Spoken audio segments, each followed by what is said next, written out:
आदरणीय धर्म प्रेमी सज्जनों, सादर नमस्ते। मैं जेठालाल विश्वकर्मा आप सभी का हार्दिक स्वागत करता हूँ। महाभारत वन पर्व अध्याय 1।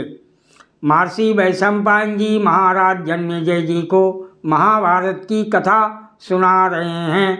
महर्षि वैशंपायन जी कहने लगे, हे राजन जन्मेजय जी, इस प्रकार मंत्रियों सहित दुष्ट आत्मा धृतराष्ट्र पुत्रों द्वारा जुए में पराजित करके क्रुद्ध किए हुए कुंती पुत्र हस्तिनापुर से बाहर निकले।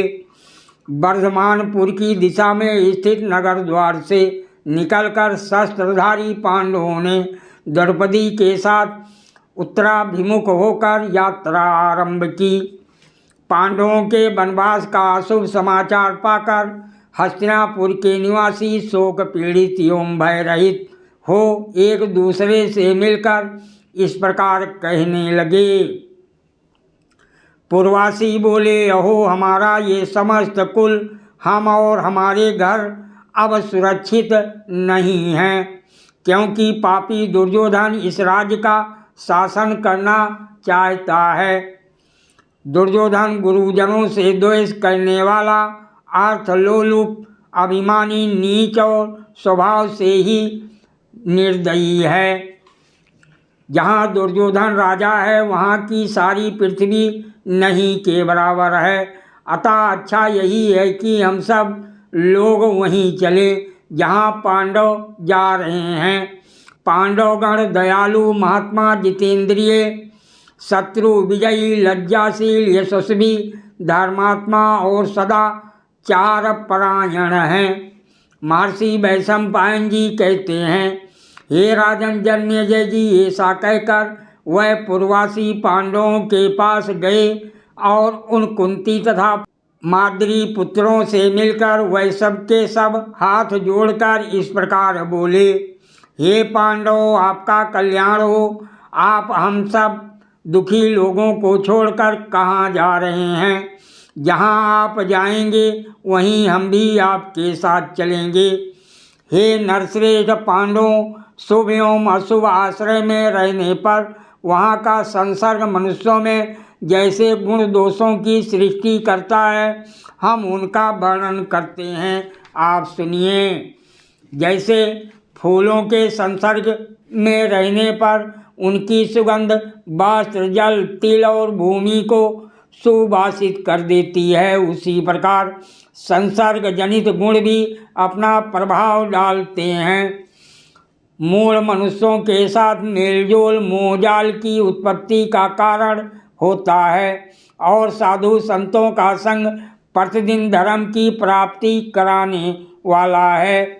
अतः मनुष्य को विद्वानों, वृद्ध पुरुषों, उत्तम स्वभाव वाले, शांति परायण, तपस्वी सत्पुरुषों का ही सत्संग करना चाहिए। जिन पुरुषों के विद्या, जन्म और कर्म ये तीनों श्रेष्ठ हों, उनका सेवन करना चाहिए, क्योंकि उन महापुरुषों के साथ बैठना शास्त्रों के स्वाध्याय से भी बढ़कर है। दुष्ट मनुष्यों के दर्शन, स्पर्श, उनके साथ वार्तालाप अथवा उठने बैठने से धार्मिक आचारों की हानि होती है। अतः वैसे मनुष्यों को कभी सिद्धि प्राप्त नहीं होती। नीच पुरुषों का संग करने से मनुष्यों की बुद्धि नष्ट होती है। मध्यम श्रेणी के मनुष्यों का संग करने से मध्यम तथा उत्तम पुरुषों का संग करने से बुद्धि उत्तरोत्तर श्रेष्ठ होती जाती है। संसार में जो उत्तम गुण बताए गए हैं वह सभी सद्गुण आप लोगों में विद्यमान हैं। अतः हम लोग कल्याण की इच्छा से आप जैसे गुणवानों के मध्य में रहना चाहते हैं। राजा युधिष्ठिर बोले, हम लोग धन्य हैं, क्योंकि ब्राह्मण आदि प्रजा वर्ग के लोग हमारे प्रति स्नेह और करुणा के पास में बंधकर जो गुण हम में नहीं है उन्हें भी हम में बता रहे हैं। परंतु भाइयों सहित मैं आप लोगों से कुछ निवेदन करता हूँ। आप लोग हम पर स्नेह और कृपा करके उसके पालन से मुख ना मोड़ें। आप लोगों को ये विदित ही है कि हमारे पितामह भीष्म, राजा धृतराष्ट्र, विदुर जी, मेरी माता तथा प्राय अन्य बंधु बांधव भी हस्तिनापुर में ही हैं। वह सब लोग आप लोगों के साथ ही शोक और संताप से व्याकुल हैं। अतः आप लोग हमारे हित की इच्छा रखकर उन सबका यत्न पूर्वक पालन करें। आप लोग बहुत दूर चले आए हैं, अब लौट जाइए। मैं अपनी शपथ दिलाकर अनुरोध करता हूँ कि आप लोग मेरे साथ ना चलें। मेरे स्वजन आपके पास धरोहर के रूप में हैं। उनके प्रति आप लोगों के हृदय में स्नेह भाव रहना चाहिए। महर्षि वैशंपायन जी बोले, हे राजन जन्मेजय जी, धर्मराज जी द्वारा इस प्रकार विनयपूर्वक अनुरोध किए जाने पर उन समस्त प्रजाओं ने हाँ महाराज ऐसा कहकर एक साथ भयंकर आर्तनाद किया। कुंती पुत्र युधिष्ठिर के गुणों का स्मरण करके प्रजा दुख से पीड़ित और अत्यंत आतुर हो गई।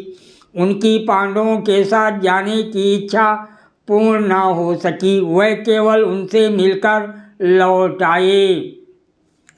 पूर्ववासियों के लौट जाने पर पांडव बंधु रथों पर बैठकर गंगा के किनारे परमाणकोटि नामक महान बट वृक्ष के समीप आए।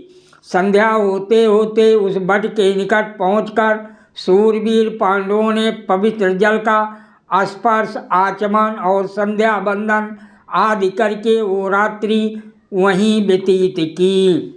दुख से पीड़ित हुए वह पांचों पांडु पुत्र उस रात में केवल जल पीकर ही रह गए। कुछ ब्राह्मण लोग भी इन पांडवों के साथ स्नेहवश वहाँ तक चले आए थे। जब रात बीती और प्रभात का उदय हुआ तब महापराक्रमी पांडवों को वन की ओर जाने के लिए उद्यत देख भिक्षा अन्न भोजी ब्राह्मण साथ चलने के लिए उनके सामने आकर खड़े हो गए। तब कुंती पुत्र युधिष्ठिर ने उनसे कहा, हे ब्राह्मणों, हमारा राज्य, लक्ष्मी और सर्वस्व जुए में छीन लिया गया है। हम फल मूल तथा कंदाहार का निश्चय करके दुखी होकर वन में जा रहे हैं। वन में बहुत से दोष हैं। वहाँ सर्प, बिच्छू आदि अनेक भयंकर जंतु हैं। मेरे विचार में वहाँ आप लोगों को अवश्य ही महान कष्ट का सामना करना पड़ेगा। ब्राह्मणों को दिया हुआ कलेश तो देवताओं का भी विनाश कर सकता है, फिर मेरी तो बात ही क्या है।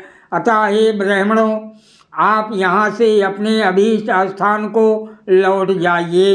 सादर प्रणाम। जय श्री कृष्ण।